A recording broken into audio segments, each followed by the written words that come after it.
Letter from King Leopold II of Belgium to colonial missionaries, 1883. Reverends, fathers, and dear compatriots, the task that is given to fulfill is very delicate and requires much tact.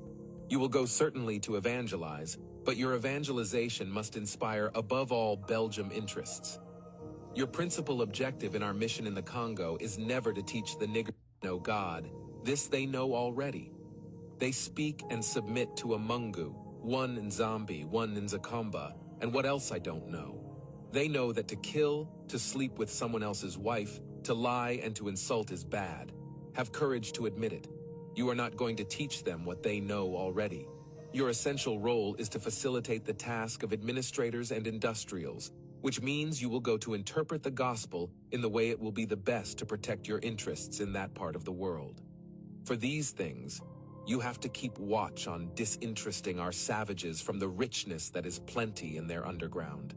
To avoid that, they get interested in it and make you murderous competition and dream one day to overthrow you. Your knowledge of the gospel will allow you to find texts ordering and encouraging your followers to love poverty, like, happier are the poor because they will inherit the heaven, and it's very difficult for the rich to enter the kingdom of God.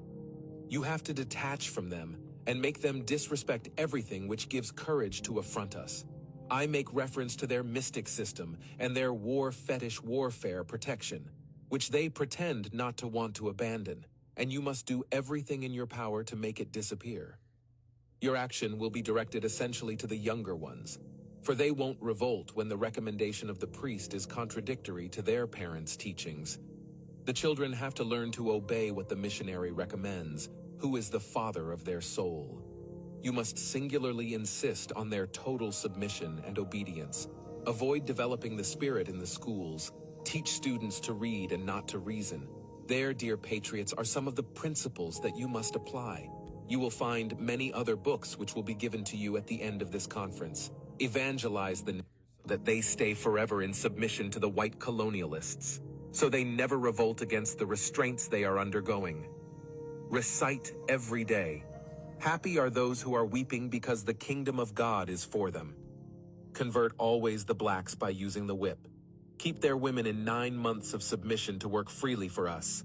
Force them to pay you in sign of recognition goats, chicken, or eggs every time you visit their villages. And make sure that Nig never become rich. Sing every day that it's impossible for the rich to enter heaven. Make them pay tax each week at Sunday Mass. Use the money supposed for the poor to build flourishing business centers. Institute a confessional system, which allows you to be good detectives denouncing any black that has a different consciousness contrary to that of the decision maker. Teach the niggers to forget their heroes and to adore only ours. Never present a chair to a black that comes to visit you. Don't give him more than 1 cigarette. Never invite him for dinner even if he gives you a chicken every time you arrive at his house. The speech which shows the real intention of the Christian missionary journey in Africa was exposed to the world by Mr. Mukwani Bukoko, born in the Congo in 1915, and who in 1935, while working in the Congo, bought a second-hand Bible from a Belgian priest who forgot the speech in the Bible. Dr. Chidozie Okoro,